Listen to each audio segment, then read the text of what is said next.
Hello there everybody, this is Nayoshi here, and today, let's play Mortal Kombat 2 on the Super Nintendo. By far, one of my favorite fighting games of all time. I love this one.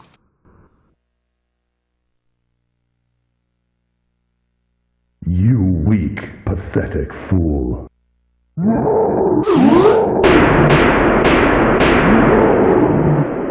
too easy. So there's a little look at our new villains for you. Shao Kahn, the Emperor of Outworld, and Kintaro, who is Goro's replacement because apparently he died in the original tournament. So unlike Mortal Kombat 1, I do have access to the arcade version through Midway Arcade Treasures 2. So I figured what I'd do is I'm going to go and edit in the arcade intro for you guys. So here's that for you. Yeah, unfortunately the Super Nintendo version only has text for whatever reason, which is weird because the endings and the profiles are in the game. The pictures are just scaled down, but for whatever reason they couldn't do the intro. Why that is, I don't know, if I'm honest. It's very interesting to me, but yeah, that's his new plan. And yeah, now the combat continues with a K, because everything in this game's got to be spelled with a K, with very rare exceptions. As you can see, we got some new characters in this game. Awesome. Yeah, this is definitely one of the best casts, if you ask me. I love the characters in this game.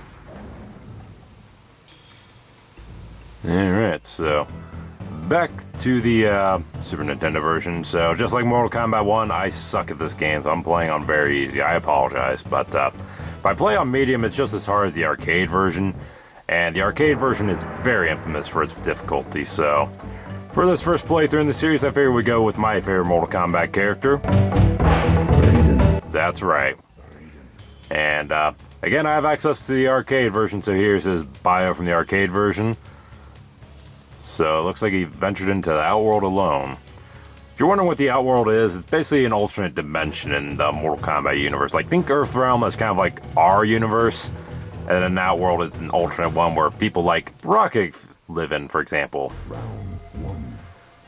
And also has places like this called the Living Forest, which is the most disturbing place I've ever seen in any video game ever. Seriously, the Super Nintendo version in particular is horrifying. Like, I'm talking over the trees' moans right now, but let me tell you now, they sound a billion times more scary than the arcade version. Why did they do that? I don't know, but they did. I'll let you listen to them later when we come back here, but yeah. So, Mortal Kombat 2. Wait, who's that? Who just peeked behind that tree? That's weird. And who's that body in the background? I don't know. May's one of the creators, but anyways, Fatality time. Here's one of Raiden's new fatalities, and notice I said one, because he has multiple fatalities now. Everybody does, which is fantastic. Fatality. And I love that blood drip effect on the fatality. That's pretty cool. Alright, so next up we got Reptile. Remember him from the original, the Secret Fighter? Well, now he's a fully playable character, and he is a badass. I love Reptile. I don't care what anyone says. I know some people say that Reptile is the worst to play as in Mortal Kombat 2. I disagree. Reptile is a badass in Mortal Kombat 2. I love him. At least against the AI. I don't know how he plays against other players, because when I used to play with friends, I always picked Raiden or Sub-Zero or something like that. But, anyways, for this round, I'm going to be trying to use high kick and low kick only, so I can't do any punches. Why, you ask? Well, let's just say there's some other finishers you can pull off in this game, and I want to show them off, so alright, beat him, and there we go. I just turned Reptile into a baby. Isn't he adorable? Babality. Yep, Babality. You saw that right. I don't know how they came up with that, but that is hilarious, seriously. Next up, we got Major Jackson Briggs. I think his first name is like Curtis or something like that. No way, I'm thinking someone else. I can't remember his first name. It's in his bio. We'll see it when I play through as him, but I definitely love Jax. He's definitely one of my favorite characters in Mortal Kombat. And fun fact, he was originally going to be in Mortal Kombat 1, but they realized they didn't have any female, so they decided to put Sonya in instead. Why they couldn't have just put both in, I don't know. But anyways, time to demonstrate the new Pit Fatality. This is something that's exclusive to the Super Nintendo version. Notice when you fall in, the camera tilts or rotates a little bit. That is not in any other version. That is thanks to the Super Nintendo's Mode 7 capabilities. Even the arcade version, they just fall straight down and hit the bottom. And in my opinion, it's not as cool and epic. I really like that camera rotation. I'm glad they added that in. Now we got the mirror match. And I can't tell if that's a moon in the background or not. I don't know what's up with the floating monks either. I'm pretty sure in the arcade version, they actually move up and down rather than just staying still. And also, there's supposed to be pillars on this stage, called the Portal, by the way. I love the music on the Portal. Have I mentioned that yet? I don't think I mentioned that yet. I love the Portal's music, especially the arcade version. The arcade soundtrack is definitely the best version, if you ask me, as far as music goes. But as far as gameplay goes and whatnot, I have to give it to the Super Nintendo version. This just feels a lot more playable than the ridiculously difficult and cheap arcade version. Like, seriously. That's his second fatality. To do that one, you actually have to hold high punch for like 10 seconds or something like that. So you really gotta hold that button early and just, you know, keep the round going. But next up, we got my first ever crush when I was a boy, Princess Katana. Oh yes, Princess Katana. She is so lovely, isn't she? Yeah, I just always loved the blue outfit on her. I think she looks hot in it. What can I say? Even to this day, when she wears other outfits, I'm still like, no, I like the Mortal Kombat 2 blue. It looks good on her, in my opinion. And it doesn't help that the actress that plays Princess Katana is beautiful as well. I can't remember her name off the top of my head, unfortunately. But anyways, not using any punches again because this time, I'm not going to kill my first love. No way. I'm going to introduce her to my nephew, Kid Thunder.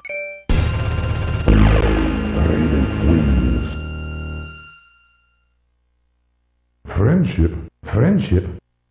Yep, you may also notice Sonya Blade in the background. Unfortunately, she is not playable in this game. I wasn't the biggest fan of Sonya, don't get me wrong. But, yeah, for whatever reason, she's not in the game, and neither is Kano. Kano's actually on the other side of that arena, Khan's arena, so just thought I'd point that out for you. But anyways, now we got the champ, Liu Kang. Still can't believe Raiden didn't win the tournament, considering he's a god and all, but whatever. They actually do give an explanation in Mortal Kombat 9, but we're not playing that today. And where are we even? Like, who would seriously fight in a place called the Deadpool on a bridge, basically? Seriously, I mean, look what can happen. You can, like, slip and fall into that acid and it burns off your skin. Like, who the fuck would seriously want to fight in a place like this? Why would you do that? I sure as hell wouldn't. Of course, I wouldn't fight anyone to begin with because I'm a pacifist, but you know what I mean. Yeah, so now we got... Wait, what? Sub-Zero? But you died in the original. What? What the hell's going on? How's he back? I specifically mentioned Scorpion's ending in the original was canon. He did kill Sub-Zero, so how the fuck is he alive? What the hell's going on here? Disclaimer, I do know what's going on here. I'm just trying not to give away any spoilers, okay? Please do not give away any spoilers in the comments. I'm pretty sure most people watching this already know the deal and whatnot, but just in case they don't, I want to keep it secret. And if you're wondering who that was on the bottom right screen that popped up when I uppercutted him, that is Dan Toasty Forden. Because sometimes when you do an uppercut, he'll just pop up and say, Toasty! And he'll say Toasty in one other space too, but we'll be seeing that later. Fatality. So, yeah, that's Kombat 2 stage fatality for you. So that's all three of the stage fatalities in Mortal Kombat 2. So, instead of just the pit, we also got those two now, which is pretty cool. Now we're up to Melina, which is Katana's sister, her twin sister. And don't get me wrong, she looks beautiful and whatnot right now, but let's just say she's hiding something, okay? Let's just say she's got a dirty little secret that makes her not quite as attractive, in my opinion. If it wasn't for that, I'd say she's just as sexy as Katana, but unfortunately, that's not the case. She does look good in pink, though. Don't get me wrong. Don't get me wrong. I do like that Mortal Kombat 2 outfit, but still, you'll find out when we do the Melina playthrough. Don't you worry. Don't you worry. Next up, we got Johnny Cage again. Here's another fun fact for you. For whatever reason, in this version, he wears red. He wears his Player 2 color as his Player 1 color. In the arcade version and every other version, he wears blue, not red. Like that red you see on him, on his trunks or his pants and his ankles and whatnot, that's supposed to be blue when he's Player 1. When he's Player 2, then it's red. For whatever reason, the Super Nintendo version swapped the colors. Why this is, I don't know, actually. My personal theory is because, you gotta remember, Nintendo and Sega were at war back in the day, and Nintendo's color was red, and Sega's color was blue. So my personal theory is maybe they asked to claim, can Johnny wear red, so he can wear our color on the Player 1 costume? Or maybe they wanted to be consistent with Mortal Kombat 1, and, keep him in red like it was in Mortal Kombat 1. So those are my two personal guesses, but I don't know.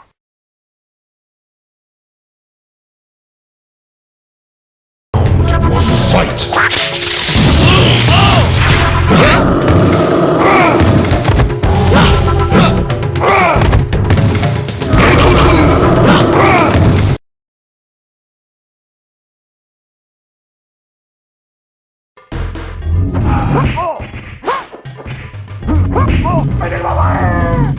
What'd I tell you? Those trees are fucking scary, seriously!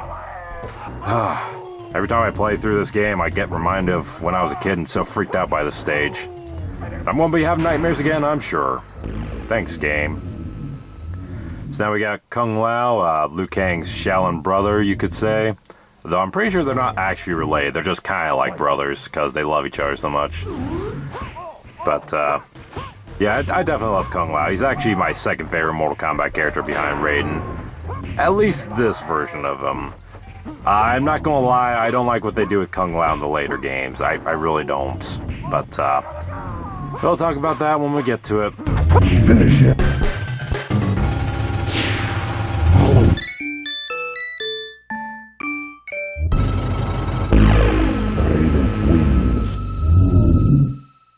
Yeah, I'm not sure this is the best place to bring your nephew, Raiden. But, whatever. You are a powerful god after all. Maybe you know what you're doing, I don't know. And now we got Scorpion, Mr. Mortal Kombat himself. And, I do admit Scorpion has improved a bit from his MK1 counterpart, because, he's got some new tricks up his sleeve and whatnot. I mean, all the characters have new tricks up their sleeves, but, I do like what they did with Scorpion in particular. Especially with his teleport. I love it. Ah, crap. See, this is what I'm talking about. When you get up to about where Kung Lao was, this is when the computers start to play more like the arcade version and just constantly throw you and whatnot. And I have beaten the arcade version of Mortal Kombat 2 a few times, don't get me wrong, but my god, I don't know why I even bothered, because it is just so ridiculously difficult. So ridiculously cheap. But, I love this game, what can I say? I'm just a glutton for punishment, I guess. But, anyways, there's Fatality one more time for you. I'm gonna try to show off everybody's Fatality at least once, so, yeah. Anyways, on to Shang Tsung, who looks a lot younger now. What is going on here? It says in his bio, but I'm just gonna go and spoil it for you guys. Shao Kahn basically loved, Shang Tsung's idea, so he decided to give him back his youth as a reward. So, yeah, there you go. I also didn't talk about this before. Notice the background. Who is that? That looks kind of like a green Liu Kang in the background that got nicknamed Hornbuckle, by the way. And the other one over there, his name used to be Torch, but then they had to change it to Blaze for whatever reason. But keep him in mind for the future, alright? It's going to be a long time, but just keep him in mind. Alright, here we go with round 3. Let's see if we can get him this time. And thankfully, switch to Melina, because Melina is so easy to take out in the arcade game because she'll just constantly try, well, almost always, constantly try to throw her size and whatnot, and it's really, really easy to take her down, in my opinion. In fact, I think she's the easiest in the arcade game, if I won't be honest. But there's Shang Tsung in the pit for you. I didn't hold a button, so I just had to go with the stage fatality. So thankfully there was a stage fatality there. Otherwise I wouldn't have been able to do a fatality, and that would have sucked. So, yeah, anyways, on to Kentaro. And like the story intro mentioned, Goro is dead apparently. Why is he dead? I have no idea. I thought Liu Kang was supposed to be peaceful and not kill anybody, but apparently he somehow died. Whether it was Liu Kang or someone else, though, I don't know. I can't remember off the top of my head. I'm going to have to look into that, but anyways, Kentaro is much more annoying than Goro will ever dream of being, in my opinion. Like, it doesn't matter which game you're playing. If it's Mortal Kombat 9 or any game where Kentaro and Goro are together, Kentaro is the hardest of the two by far. But the good news is, as you saw there is a trick you can do. If you can get him in the corner, you can just keep hitting low punch and then he won't get out. In fact, that's the only way I've ever beaten Kentaro. No joke. I can't beat him any other way. Trust me. In the arcade version, I can't even do it with anybody but Sub-Zero. I have to freeze him, get him in the corner, and then do it. I don't know why they made Kentaro so difficult, but they did. But, anyways, on to Shao Kahn.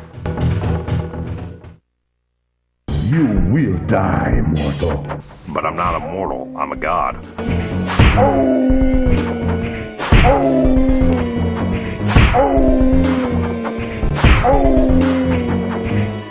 You will die. Sorry, I just had to be quiet there so you guys can listen to his grunt. I love it.